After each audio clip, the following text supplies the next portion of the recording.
Apunte de cátedra. El problema de la demarcación que es ciencia y que no es ciencia. Visioli, N.A., Núñez de Agostino, F.A. y Milicic, F. ¿Qué es la ciencia? Introducción al pensamiento científico es una asignatura que deben cursar y aprobar casi todas las personas que comienzan una carrera universitaria en la UBA. ¿A qué se debe esto? Una de las características de la formación universitaria es la lógica de la especialización profesional. Cada carrera plantea un recorrido formativo específico en el cual se adquirirán las capacidades y conocimientos propios de nuestra futura profesión. Sin embargo, existe un peligro en esto. Mario Bunge 2018, reconocido epistemólogo argentino, señala que la investigación tiende a estrechar la visión del científico individual. Un único remedio ha resultado eficaz contra la unilateralidad profesional, y es una dosis de filosofía. Es decir, ante el riesgo de que la formación especializada angoste la mirada que tenemos del mundo, resulta necesario incorporar un abordaje filosófico acerca del conocimiento que aprenderemos, utilizaremos y construiremos. Introducción al pensamiento científico constituye este abordaje filosófico en la forma de una reflexión racional, ordenada y sistemática acerca de la ciencia, una propuesta de pensar el conocimiento científico, su estructura, sus objetivos, sus métodos y herramientas, sus vínculos con la sociedad, la tecnología y la ética. Esa reflexión comienza, por supuesto, por una pregunta muy básica, pero a la vez muy compleja de responder: ¿qué es la ciencia y qué la distingue de otros tipos de conocimiento, discurso o práctica? ¿Por qué nos preguntamos qué es la ciencia? Emilio Rivas Iniesta 2013, psicólogo español, explica que la ciencia sin reflexión sobre su propia naturaleza como modo de conocer corre el peligro de convertirse en dogma, rutina e ideología. Esto resulta interesante, dado que la mayor parte de los especialistas en epistemología, si no todos, coinciden en que una de las características esenciales del conocimiento científico es que sea crítico. Tal como señala Rivas Iniesta, un conocimiento científico que no ponga en cuestionamiento sus propios postulados y fundamentos pone en riesgo su propia identidad. Y es que, como veremos más adelante, la ciencia es una empresa con un profundo compromiso con la explicación de los hechos, la búsqueda de la verdad y el mejoramiento del medio natural y artificial de los seres humanos. Bunge, 2018. Para cumplir con dicho compromiso, resulta necesario que nos aseguremos de que la ciencia sea lo mejor que pueda llegar a ser, lo cual requiere una revisión constante de sus bases y metodología para despojarlas de cualquier creencia dogmática e injustificada. Estas reflexiones y consideraciones son las que, a diferencia de otros tipos de conocimiento o prácticas, hacen que la ciencia, tal como señala Hanson 2013, sea la práctica que proporciona las declaraciones más garantizadas epistémicamente que se pueden hacer, en un determinado momento, sobre la naturaleza, los seres humanos, las sociedades, las construcciones físicas y del pensamiento. Esta capacidad, valiosa por demás, requiere que como futuros profesionales nos familiaricemos con este tipo de reflexiones y adquiramos una postura crítica con respecto al conocimiento. Ahora bien, quizás haya resultado llamativo que mencionamos que la ciencia es una entre otros tipos de conocimiento o prácticas. ¿Esto significa que, dentro de lo que consideramos conocimiento, podemos identificar otros? En efecto, podemos considerar que, en tanto acción, el conocimiento es un contacto entre dos entidades, una que conoce, un sujeto, y una que es conocida, un objeto. Este contacto genera un producto, un conocimiento en el sujeto acerca del objeto, y puede darse de distintas maneras, con diferentes criterios y distintas características. Rivas Iniesta, 2013. La ciencia puede ser considerada uno de estos tantos tipos de contacto o conocimiento, una práctica que se caracteriza por un conjunto de normas y valores que hacen a su ética y que la distinguen de otras. Bunge, 2007. La definición de cuáles son estas normas y valores y, por ende, de los límites de la ciencia y de otros tipos de conocimiento, constituye lo que en filosofía de la ciencia se llama el problema del criterio de demarcación de la ciencia, DC. Si queremos definir con precisión el conocimiento científico, contar con una DC apropiada resultará de la mayor utilidad. No obstante, dado que a lo largo de la historia han existido, y aún hoy existen, distintos criterios para determinar lo que es ciencia y lo que no, resultará conveniente que repasemos y consideremos las propuestas más importantes de DC y las analicemos con cierto detenimiento, de modo tal de explicitar algunas de las características propias del conocimiento científico y tener una noción más profunda de la naturaleza de la ciencia. La DC en la historia. Acabamos de mencionar que la DC consiste en establecer un criterio que permite establecer si una disciplina o una proposición es científica o no. Hermida, 2020. Si bien existen diversas maneras de distinguir la ciencia del conocimiento ordinario o de las pseudociencias, contamos con ciertos requisitos para asegurar la eficacia de una DC. Según Larry Lorne 1983, filósofo y epistemólogo norteamericano, una DC eficaz debe poder 1. Dar cuenta explícita de que es ciencia y que no lo es; 2. Contar con un conjunto de premisas necesarias y suficientes que permitan la demarcación; y 3. Tener en cuenta las consecuencias prácticas de esta demarcación. Simplificadamente, la DC tiene que poder caracterizar a la ciencia con criterios claros y precisos de modo tal que pueda distinguirla claramente de otros tipos de conocimiento y no generar consecuencias prácticas indeseables con dicha distinción. Estos requisitos resultan sumamente útiles para evaluar las distintas propuestas de DC, pero es importante señalar que no siempre contamos con este tipo de herramientas conceptuales. Estos criterios son propios de un momento en el que la ciencia ha alcanzado un nivel considerable de desarrollo y especialización, a la par que ha sido atravesada por diversas reflexiones y discusiones sobre su naturaleza. ¿Cómo se distinguía el conocimiento científico de otros tipos de conocimiento en el pasado? En rigor, se considera que la ciencia tal como la entendemos hoy es heredera de la ciencia moderna que nace con la publicación de De Revolutionibus Orbium Coelestium sobre las revoluciones de los cuerpos celestes, de Nicolás Copérnico, en 1543, una obra en la que se propone un modelo astronómico heliocéntrico, es decir, un modelo según el cual los planetas, incluida la Tierra, giran alrededor del Sol, y que producirá una fermentación intelectual en las distintas disciplinas científicas en los siglos subsiguientes. En términos generales, la visión más usual que tenemos de la ciencia es la de un cuerpo de conocimientos con ciertas características esenciales: posee capacidad descriptiva, explicativa y predictiva mediante leyes, presenta un carácter crítico, aspira a la universalidad y la objetividad, posee fundamentación lógica y empírica, respeta una metodología específica, es sistemático y comunicable mediante un lenguaje preciso. Esta caracterización de la ciencia comenzó a formarse, en mayor o menor medida, a partir del nacimiento de la ciencia moderna con Copérnico y es lo que podemos llamar ciencia en sentido restringido. Siguiendo esta idea, la ciencia actual es relativamente joven, dado que tiene un desarrollo de no más de 500 años. En ese lapso de tiempo se produjeron las distintas investigaciones y discusiones epistemológicas que dieron lugar a los criterios sofisticados que manejamos hoy en día para distinguir el conocimiento científico. Según lo que acabamos de mencionar, previo a la revolución copernicana no contábamos con un concepto de cientificidad tal como lo tenemos hoy. No obstante, esto no significa que antes de ese momento no existieran ciertos límites entre un tipo de conocimiento objetivo y seguro y otros tipos de conocimiento, algo que podríamos considerar como esbozos de DC. Ya en la antigüedad griega podemos encontrar la distinción entre mitos y logos, la cual refiere a la oposición de una visión del mundo en términos religiosos, divinos y simbólicos y una visión racional y fundamentada de ese mismo mundo. El pueblo griego solía explicar su realidad en términos de mitos, historias de seres divinos y sobrenaturales que daban sentido a las situaciones y fenómenos que se observaban cotidianamente, por ejemplo, la explicación de los rayos y truenos como la ira del dios Zeus o de la inspiración artística como la influencia de las musas. Con el surgimiento de los primeros filósofos hacia el 600 a.C., aparecen las primeras explicaciones en términos racionales de las que tenemos registro. Entre estos podemos mencionar a Tales de Mileto, Heráclito de Efeso, Parménides de Elea y Anaximandro de Mileto, quienes procuraron comprender la realidad en términos observables y lógicamente válidos. Estos pensadores abandonaron las explicaciones de las narraciones mitológicas y legendarias recibidas por la tradición oral y la religión. En su lugar, se dedicaron a observar los fenómenos naturales para encontrarles una explicación coherente con una lógica causal y dentro de los límites de la naturaleza física. Encontramos así en el Logos una primera concepción científica de la realidad en Occidente, una que considera que el mundo no se encuentra en un desorden arbitrario, regido por voluntades divinas o monstruosas todopoderosas, explicación mítica, sino que se encuentra ordenado por leyes naturales impersonales, obedeciendo a una racionalidad estricta y verificable. Este es el surgimiento del pensamiento crítico en Occidente, Guthrie W., 1994. Un ejemplo de la oposición logos/diagonal mito se puede observar en la concepción del universo o cosmos, como lo llamaban los griegos. La narración mítica uno concebía al cosmos como resultado de una genealogía de deidades inmortales que interactuaban entre sí como una gran familia disfuncional. Iniciaba con el surgimiento de Caos, el desorden, Gea, la tierra, Tártaro, el abismo, y Eros, el deseo, y seguida por su progenie, Nix, la noche, y Erebo, la oscuridad, nacieron de Caos, y de ellos nacieron Hemera, el día, y Éter, la luz, Ponto, el océano, y Urano, el cielo, nacieron de Gea, y de la unión de Urano y Gea nacieron otras deidades, los titanes, que representaban diversos conceptos como la memoria, la justicia y el tiempo. La sucesión de divinidades prosigue hasta la creación de la humanidad y sus desventuras. Los primeros filósofos, por su parte, buscaron una explicación racional y fundamentada del cosmos, alejándose de la recepción dogmática de las creencias míticas. Observando que los seres vivos nacen y perecen y se transforman unos en otros, por ejemplo, cuando los animales y las plantas mueren, sus cuerpos sirven de alimento a otros seres o fertilizan la tierra, dedujeron que detrás de los fenómenos aparentemente caóticos de la naturaleza se oculta un orden subyacente producto de fuerzas impersonales. Se dedicaron entonces a buscar un origen o principio, arc, de la naturaleza, es decir, una realidad primera que, a través de diversas transformaciones e interacciones regidas por ciertas leyes, componga la materialidad de todo lo real. Las distintas propuestas de estos filósofos para este arc y sus explicaciones asociadas constituyeron los primeros discursos del Logos de Occidente. Tales de Mileto, por ejemplo, basado en el descubrimiento de fósiles de animales marinos tierra adentro y en que el agua es fundamental para la nutrición y el crecimiento de cualquier ser vivo, postuló que el agua era esta materia primordial de la cual todo está compuesto. 1. Se sigue aquí la descripción incluida por Hesíodo en su Teogonía. El surgimiento del Logos en la antigüedad en oposición al mitos puede ser considerado uno de los primeros abordajes de la cientificidad en Occidente. Por supuesto, muy lejos nos encontramos aún de la demarcación que estamos buscando para definir con claridad lo que es la ciencia. De hecho, los límites entre logos y mitos son en la Grecia antigua bastante porosos. Autores como Frances Cornford 1984 consideran que el logos de los primeros filósofos no es un discurso puramente racional y completamente separado del pensamiento religioso del mitos, sino que constituye una racionalización explicativa de las narraciones de los mitos y leyendas, aquello que en el mito son poderes naturales personificados, en los primeros filósofos son cualidades abstractas naturales. De hecho, gran parte del vocabulario utilizado por estos filósofos aún responde a caracterizaciones divinas, espirituales y cuasi mágicas. No obstante, el logos sí puede ser visto como un primer paso hacia una visión racional, objetiva, crítica y fundamentada sobre la realidad, algo que, como veremos más adelante, forma parte de la caracterización de la ciencia. Con el paso del tiempo y los posteriores desarrollos del pensamiento antiguo, surge en el siglo V a.C. Dentro del discurso del logos otra oposición a partir de la cual es posible rastrear con mayor precisión el origen remoto de nuestro actual concepto de ciencia, Pardo, 2012, p. 18.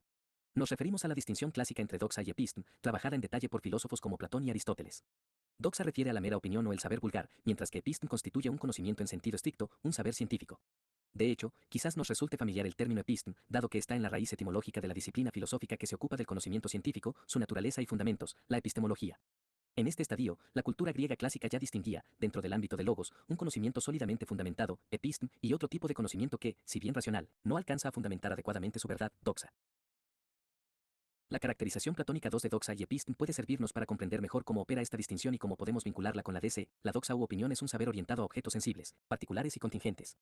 Dado que se basa en las apariencias de lo sensible, se obtiene de manera espontánea, sin esfuerzo, y se mueve en el ámbito de la verosimilitud. Consecuentemente, se trata de un saber inestable, no fundamentado, acrítico y asistemático. La epistemología, por su parte, se encuentra orientado a objetos inteligibles, universales y necesarios. Se trata de un saber más elevado y difícil de acceder, dado que va más allá de las apariencias, por lo que requiere del esfuerzo y la reflexión para ser obtenido. En 2, presentamos aquí una amalgama de las caracterizaciones platónicas de la doxa y la episteme presentes en Menón, República y Teeteto. Consecuencia, se trata de un saber estable, fundamentado, racional y crítico. Debido a esto, Platón lo considera un saber verdadero. Si bien aún no estamos ante ciencia estricta, la distinción antigua entre opinión y conocimiento propiamente dicho esboza un primer modelo epistemológico que podemos encontrar en las bases de la ciencia que fundarán los primeros filósofos de la modernidad. De hecho, la episteme griega ya nos habla de un tipo de saber universal, racional, crítico y certero, características que forman parte de la mayoría de las DC que se propondrán durante el siglo XX. No obstante, la episteme refiere a un saber fundado en una racionalidad estricta, exenta de todo componente empírico, algo que, como veremos más adelante, forma parte central del concepto de ciencia actual. Más allá de esto, la oposición doxa/episteme nos permite reconocer que debemos considerar que la ciencia implica un tipo de conocimiento fundamentado y crítico, a diferencia de la mera opinión, el saber vulgar o el gusto. Como mencionamos al comienzo de esta sección, la Europa del siglo XVI fue el escenario de la Revolución Copernicana, un proceso histórico por el cual surge el concepto de cientificidad que manejamos hoy en día. Este proceso consistió en el abandono paulatino de la concepción del mundo que se manejaba en la antigüedad y el medioevo y la adopción de un nuevo paradigma. En términos generales, el paso a la modernidad puede ser visto como un lento proceso de desacralización o secularización, Pardo. 2012 una constante y cada vez más compleja separación de esferas o ámbitos dentro de la cultura y de la sociedad entre la Iglesia y el Estado, desde un punto de vista institucional, y entre la religión y la ciencia, desde una óptica cultural. Esto no significa un abandono o negación de la religión, sino más bien una separación de ámbitos de validez de la ciencia respecto de la religión. En este sentido, a partir de la modernidad la ciencia va cobrando cada vez más autonomía e independencia, lo cual llevará a criterios de validez propios, independientes de las instituciones religiosas. Con la Revolución Copernicana presenciamos el nacimiento de la ciencia como una institución. Este cambio de paradigma trajo aparejada una nueva consideración acerca del conocimiento científico. La ciencia se presenta ahora como un proyecto de alcanzar un conocimiento universal y necesario del mundo, similar al concepto de episteme de la antigüedad, a través de la racionalización plena de la realidad. Se considera que el mundo presenta una estructura racional matemática y que forma parte del objetivo de la ciencia el acceso a dicha estructura, reminiscencias al concepto de logos que vimos con anterioridad. De esta manera, la ciencia moderna se va a caracterizar por su afán de medición y calculabilidad de lo real, habrá conocimiento científico de aquello que pueda ser medido y calculado con precisión. El conocimiento científico se vincula así con las nociones de precisión, objetividad y conocimiento absoluto del mundo, a la par que reconoce la centralidad de un método claro y universal para acceder a dicho conocimiento, al punto de identificarse con él, el método científico. Bajo este paradigma, la ciencia es un tipo de conocimiento acumulativo y progresivo. La ciencia moderna se constituye así como un proyecto que progresa objetivamente, acercándose cada vez más a un conocimiento universal que se va revelando con cada descubrimiento. Al menos en Occidente, este proceso de institucionalización del conocimiento científico prosigue durante los siguientes siglos. En términos generales, podemos considerar que la organización institucional de la ciencia atraviesa tres grandes etapas: Volgar, 1991, la amateur, la académica y la profesional o industrial. En la primera, desde el 1600 hasta 1800 aproximadamente, la ciencia se desarrolló en gran medida fuera de las universidades, alejada del gobierno y la industria. Los científicos eran personas solventes económicamente, es decir, miembros de la aristocracia y otros beneficiados por el mecenazgo, que realizaban investigaciones a título de filósofos naturales, desconociendo las especializaciones. Estos individuos no tienen a la ciencia por oficio principal, de ahí que se los pueda considerar como amateurs. Desde el 1800 hasta 1940 la ciencia se convierte en una actividad profesional que exige una mayor formación técnica y se asocia a una creciente especialización.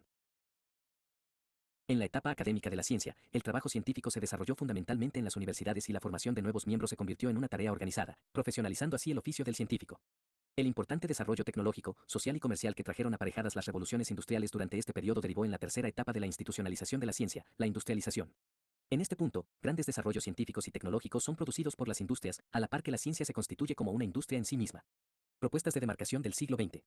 El que la ciencia sea un conocimiento institucionalizado implica que debe cumplir con ciertos requisitos. Estos requisitos son definidos por una comunidad específica, la comunidad científica, y son el resultado de todo este desarrollo histórico que venimos narrando.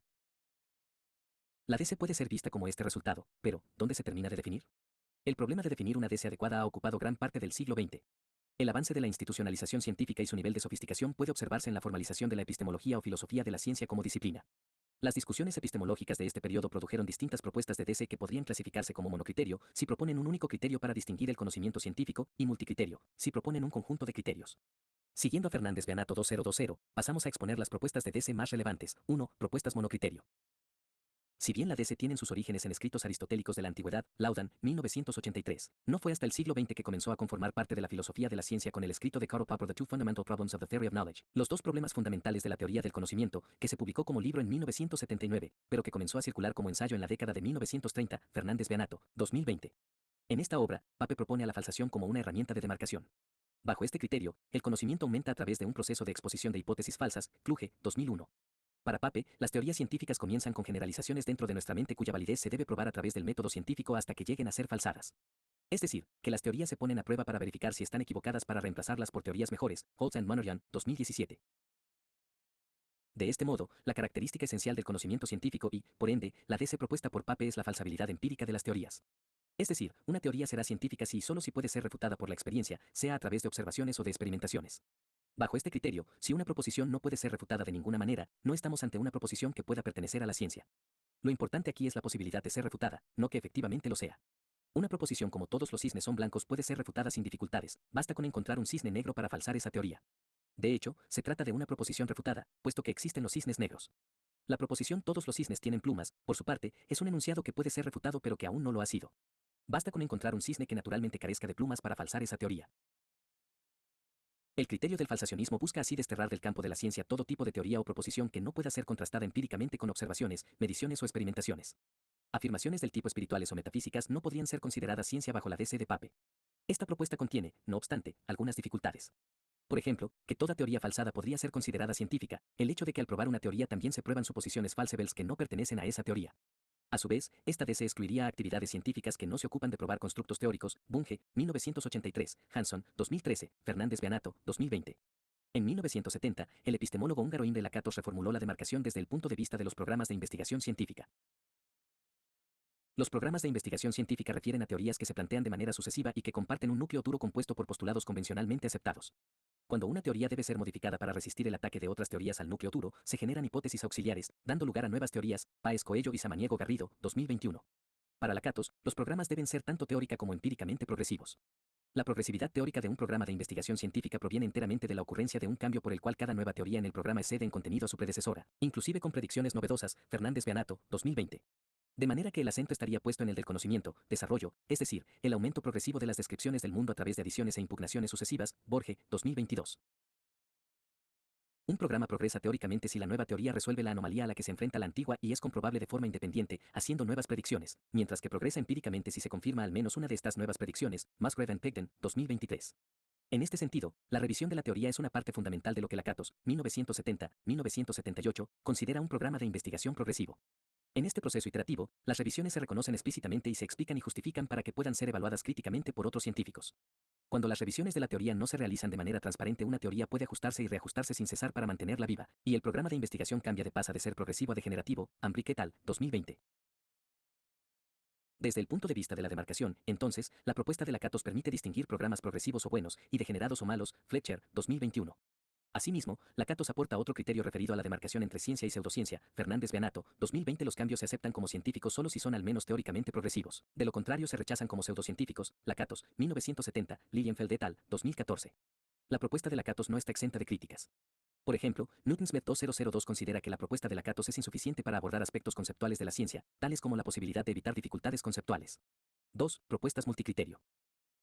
El filósofo alemán-estadounidense Karl Hampel 1951 propuso una serie de criterios para evaluar los niveles de significación de sistemas teóricos, considerando a los sistemas teóricos como conjunciones de hipótesis, definiciones y afirmaciones auxiliares. Fesser, 2022. Los aspectos sugeridos por Empel fueron la claridad y la precisión con la que están formulados estos sistemas, incluidas las conexiones explícitas con el lenguaje observacional, el poder sistemático explicativo y predictivo del sistema en relación con los fenómenos observables, la sencillez formal de los sistemas con los que se alcanza un cierto grado de poder sistemático, y la medida en que esos sistemas han sido confirmados por evidencia experimental. Para lograr la demarcación, se deben tener en cuenta todos estos aspectos en una lista de propiedades que son típicas de la ciencia. Fernández Beanato, 2020.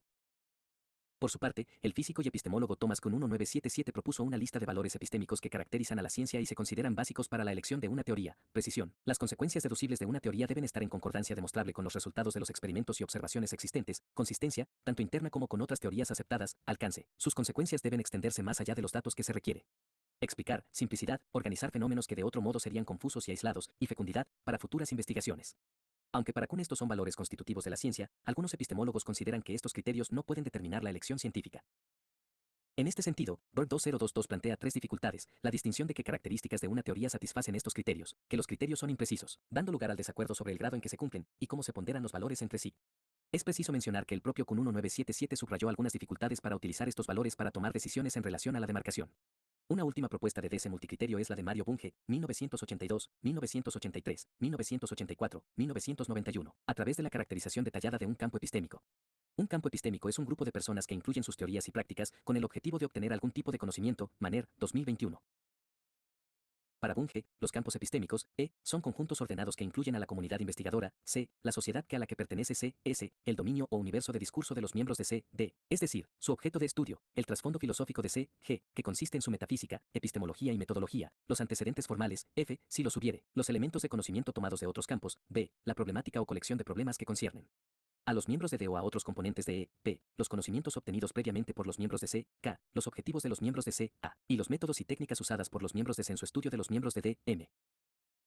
Dispuestos estos elementos de un campo epistémico es científico si y solo si C es una comunidad de investigación, en lugar de una comunidad de creencias, S permite la investigación libre, D se trata solo de entidades concretas o materiales, G consiste en una metafísica realista y naturalista, así como en una epistemología y una metodología realistas que abarcan una serie de valores lógicos, K es una colección creciente de elementos en lugar de una estancada, B. No está vacío, es decir, un campo científico se conecta a sus vecinos. Bajo estos criterios, la ciencia se presenta como mucho más que un tipo de conocimiento entendido como el contacto entre un sujeto y un objeto. En su lugar, presenta una forma muchísimo más institucionalizada, en la que se incluye al sujeto de conocimiento, C, pero también los métodos que utiliza para conocer, sus supuestos teóricos y filosóficos y las mismas prácticas que realiza. Para Bunge 1982 la DC debía cumplir con una lista de criterios necesarios individualmente y suficientes en conjunto. Sin embargo, para distintos autores esta propuesta puede considerarse demasiado estricta. Fernández Beanato 2020, Manner, 2021. La ciencia en el siglo XXI, características del conocimiento científico. De acuerdo a Hansen and Evan 2014, el conocimiento científico refiere a los datos e información provenientes del análisis de la evidencia acerca de un fenómeno determinado. Estos datos e información contribuyen a la conformación de un cuerpo de conocimientos grupo que expertos y científicos toman como base en futuras investigaciones en su campo. Hansen and Evan, 2014.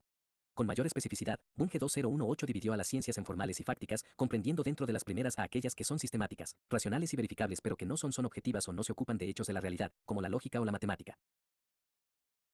Dentro de las segundas, se agrupan las que para Bunge 2018 son ciencias de los hechos, para las cuales no es suficiente ser racionales o verificables, sino que requieren de datos empíricos para determinar si sus enunciados son probablemente verdaderos.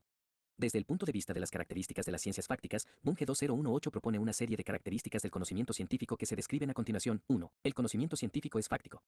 Parte de los hechos y los intenta describir tal como son. Los enunciados fácticos se llaman datos empíricos y son la base de la elaboración teórica. 2. El conocimiento científico trasciende los hechos. Los descarta, produce nuevos hechos y los explica. La investigación científica no se limita a los hechos observados, exprime la realidad a fin de ir más allá de las apariencias, rechazando el grueso de los hechos percibidos y seleccionan los considerados relevantes. Pueden controlarse hechos así como reproducirse. 3. La ciencia es analítica. La investigación científica aborda problemas circunscriptos, uno a uno, y trata de descomponerlo todo en elementos. Aborda problemas y soluciones parciales. 4. La investigación científica es especializada, como resultados del abordaje de problemas y soluciones parciales. 5. El conocimiento científico es claro y preciso. Sus problemas son distintos y sus resultados son claros. La claridad precisa debe lograrse formulando los problemas de manera clara, partiendo de nociones sencillas y luego complejizándolas, definiendo sus conceptos, con la utilización de símbolos y midiendo y registrando fenómenos. 6. El conocimiento científico es comunicable y es público. La comunicación mejora la educación y posibilita la verificación o refutación. 7. El conocimiento científico es verificable. Debe explicar un conjunto de fenómenos a partir de suposiciones que deben ser susceptibles de aprobar el examen de la experiencia. 8. La investigación científica es metódica y planeada. El investigador sabe qué buscar y cómo. Todo trabajo de investigación se funda sobre el conocimiento anterior y en particular sobre las conjeturas mejor confirmadas. Las hipótesis deben probarse empíricamente. 9. El conocimiento científico es sistemático. Implica un sistema de ideas lógicamente conectadas entre sí. 10. El conocimiento científico es general. Ubica a los hechos particulares en pautas generales. 11. El conocimiento científico es legal. Busca leyes y las aplica. 12. La ciencia es explicativa. Intenta explicar los hechos en términos de leyes y las leyes en términos de principios. Además de describir la realidad, se la debe cuestionar, buscando el porqué de las cosas. 13. El conocimiento científico es predictivo. Trasciende los hechos de la experiencia para intentar explicar cómo podría ser el futuro y modificar el curso de los acontecimientos. 14. La ciencia es abierta. No reconoce barreras en el acceso al conocimiento. Si un conocimiento no es refutable en principio, entonces no es científico. 15. La ciencia es útil. Busca la verdad y la provisión de herramientas. Tiene fines prácticos en beneficio de la humanidad. En resumen, para Bunge, el conocimiento científico se distingue de otras formas de conocimiento por presentar estas características. ¿Qué es la pseudociencia y cómo reconocerla? En principio, los criterios de una DC permitirían diferenciar la ciencia de lo que no lo es, incluyendo a la pseudociencia. Si bien hay quienes consideran que no existe una marcada línea entre lo que es ciencia y lo que es pseudociencia, Pigliucci and Baldry, 2013, según Bunge 1984 la pseudociencia podría caracterizarse por los siguientes indicadores. 1. Los componentes de los campos epistémicos, cambian muy poco a lo largo del tiempo y, si cambian, lo hacen por controversias o presiones externas y no por investigación científica. 2. La comunidad, C, es de personas creyentes que se autodenominan científicas aunque no hagan investigación científica. 3. La sociedad, S, respalda a la comunidad, C, por razones prácticas. 4. El dominio, D, consta de elementos cuya veracidad no puede certificarse, como influencias astrales o pensamientos incorpóreos. 5. El trasfondo filosófico, G, incluye a una ontología de procesos inmateriales, a una epistemología de falacias de autoridad o de modos de pensamiento accesibles solo a los iniciados en el tema, un sistema de valores que no consagran la claridad, la exactitud, la profundidad, la consistencia o la verdad y un etos orientado a la defensa del dogma. 6. Los antecedentes formales, F, no respetan a la lógica o la matemática y suelen incluir modelos no comprobables experimentalmente o directamente falsos. 7. Los conocimientos tomados de otras disciplinas, B, son escasos. La pseudociencia aprende poco o nada de otros campos cognitivos y contribuye poco o nada al desarrollo de otros campos cognitivos. 8. La problemática, P, incluye a problemas más bien prácticos, relacionados con la vida humana, como sentirse mejor, como influir en otras personas, que a problemas cognitivos. 9. Los conocimientos previos, K, son hipótesis no comprobables o que inclusive entran en conflicto con hipótesis confirmadas científicamente. 10. Los objetivos, A, de la comunidad, C, son más prácticos que problemas cognitivos, y por ende no buscan los fines habituales de la ciencia como elaborar leyes o predecir hechos. 11. La metodología, M, contiene procedimientos que no son verificables por procedimientos alternativos ni justificables por teorías bien confirmadas. Las críticas no son bien recibidas por los pseudocientíficos. 12. No hay otros campos de conocimientos que puedan enriquecer el campo epistémico, excepto otras pseudociencias. Otros epistemólogos, Lilienfeld et al., 2014, por su parte, elaboraron una serie de indicadores que permiten caracterizar a las pseudociencias. Si prestamos atención, estos indicadores pueden ser considerados como incumplimientos de los criterios planteados por Bunge, es decir, la ausencia de alguna de las características del conocimiento científico institucionalizado del siglo XXI que vimos más arriba. 1. Uso excesivo de hipótesis ad hoc. Se sobreutilizan las hipótesis ad hoc para proporcionar barreras virtualmente impermeables contra la falsación. 2. Ausencia de autocorrección. Mientras que las afirmaciones probadas incorrectas en el campo de la ciencia se corrigen, en el caso de las pseudociencias las hipótesis tienden a permanecer. 3. Evasión de la revisión por pares. Los pseudocientíficos tienden a evitar la revisión por pares, que es un medio esencial para identificar errores en el razonamiento de los autores, metodología y análisis. 4. Énfasis en la confirmación en lugar de en la refutación. Idealmente, los científicos someten afirmaciones al riesgo de la refutación, mientras que los pseudocientíficos tienden a buscar su confirmación. 5. Inversión de la carga de la prueba. La carga de la prueba en la ciencia generalmente recae de lleno en las personas que presentan una afirmación y no en sus críticos. En el campo de la pseudociencia se insiste en que los escépticos demuestren más allá de una duda razonable que una afirmación es falsa. 6. Ausencia de conectividad. A diferencia de los programas de investigación científica, los programas de investigación pseudocientífica tienden a carecer de nexos con otras disciplinas científicas. Las pseudociencias pretenden crear nuevos paradigmas de la nada en lugar de construir sobre ideas existentes bien sustentadas. 7. Confianza excesiva en la evidencia anecdótica. La evidencia anecdótica puede ser útil en las primeras fases de la investigación científica, en el contexto de la exploración o la generación de hipótesis. Mientras que las afirmaciones pseudocientíficas utilizan con frecuencia informes de casos particulares como medio para proporcionar pruebas. 8. Uso del lenguaje oscurantista. Muchos defensores de la pseudociencia recurren a esfuerzos por dotar a sus disciplinas de componentes superficiales como lenguajes o jergas particulares. Este lenguaje puede parecer persuasivo para las personas no familiarizadas con los fundamentos científicos de las afurnacuibes en cuestión, y puede hacer que se dé el visto bueno a afirmaciones no justificadas científicamente. 9. Ausencia de condiciones límites. La mayoría de las teorías científicas bien sustentadas poseen condiciones límites bajo los cuales los fenómenos hipotéticos deben y no deben ocurrir. Mientras que los fenómenos pseudocientíficos operan a través de una gama muy amplia de condiciones e individuos. 10. El mantre del holismo. Los defensores de la pseudociencia a menudo argumentan que las afirmaciones deben entenderse en el marco de supuestos más grandes y no pueden discutirse de manera individual. Conclusión: el asunto de la DC ha sido históricamente uno de los temas de debate de mayor interés en la filosofía de la ciencia y tiene grandes implicaciones en la práctica, en temas tales como la educación o la salud. Hanson, 2017, Lilienfeld et al., 2001. Dentro de las propuestas de DC pueden destacarse las monocriterio de Pape, 1952-2002, o la Catos 1970, así como las multicriterio de Empel 1951, Kuhn 1977 o Bunge, 1982, 1983, 1984, 1991. Si bien las propuestas monocriterio presentaron grandes aportes para la DC, no era posible hallar un único criterio preciso que permitiera la demarcación. Fernández Beanato, 2020. Los modelos multicriterios surgieron para sortear esta problemática y que la DC dependiera de varios indicadores, aunque estos tampoco están exentos de críticas. Byrne, 2022, Fernández Beanato 2020, Manner, 2021. En este sentido, también es preciso conocer las características del conocimiento científico y las de la pseudociencia, a fin de tener más herramientas para su reconocimiento. Posiblemente la diferenciación entre la ciencia y la pseudociencia sea una cuestión de grados más que de tipos. Lilienfeld et al., 2014. En todo caso, es preciso tomar en cuenta que el pensamiento científico no es algo natural, sino que requiere dejar a un lado las corazonadas propias para dar lugar a la consideración de datos convincentes. Lilienfeld, 2010.